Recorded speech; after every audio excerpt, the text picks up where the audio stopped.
அப்படின்னு சொன்னாரு. இதுல ஏதாவது தப்பு இருக்குதா? கேட்டா உண்மையை சொல்ல முடியும். ரெண்டாவது கேக்குறாங்க, தொழில் வேலை வாய்ப்பு வந்து இளைஞர்களுக்கு இல்லாம போயிடுச்சே ஏன் அப்படின்னு கேக்குறாங்க. அதுக்கு அவர் சொல்றாரு, உற்பத்தி துறையை வந்து இந்தியா கைவிட்டுருச்சு.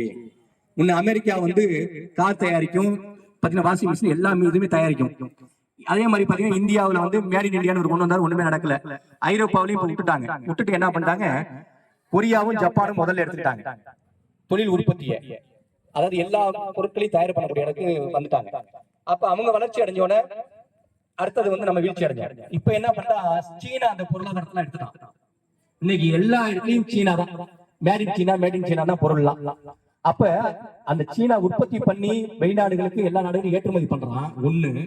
ரெண்டாவது அங்க இருக்கக்கூடிய படிச்ச பிள்ளைங்க எல்லாம் என்ன பண்றாங்கன்னா, எந்த நாட்டுக்கு லேபர் வேணுமோ அந்த நாட்டுக்கு அந்த நாட்டுடைய சொந்த மதிப்புல அவனுக்கு விசா வாங்கி கொடுத்து அவனுக்கு அனுப்பி அங்க வேலை வாய்ப்பை பண்ணி அங்கிருந்து அந்நிய செலவாணி உள்ள கொண்டு வரான். அதனால அந்த நாடு வளர்ச்சி அடையுது. எங்களுடைய நாடு வந்து தோல்வியை கண்டிட்டு இருக்குது. ஏன் எங்களுக்கு பின்னாடி இருந்த பாகிஸ்தான் இன்னைக்கு வந்து பாத்தீங்கன்னா பங்களாதேஷ் கூட வளர்ச்சி அடைஞ்சிருச்சு அப்படின்னு சொல்றாரு. இன்னைக்கு உண்மைதாங்க. நீங்க திருப்பூர்ல வந்து போய் பிரதமர் பேசுறாரு, இதை வந்து பாத்தீங்கன்னா ஜவுளி பூங்காவை மாத்துவேன்னு சொன்னாரு. அவரு காலடி வைக்கிறத விளங்காது, அது வேற விஷயம். ஜவுளி பூங்காவை மாத்திரன்னு சொல்லிவிட்டு இன்னைக்கு அங்க எந்த ஒரு டெக்ஸ்டைல் முன்னேற்றமும் இல்ல, வேலை வாய்ப்பு இல்ல. முன்னெல்லாம் நம்ம ஊர் பிள்ளைங்க ஏறி போய் பாருங்க, வெள்ளிக்கிழமை ஏறி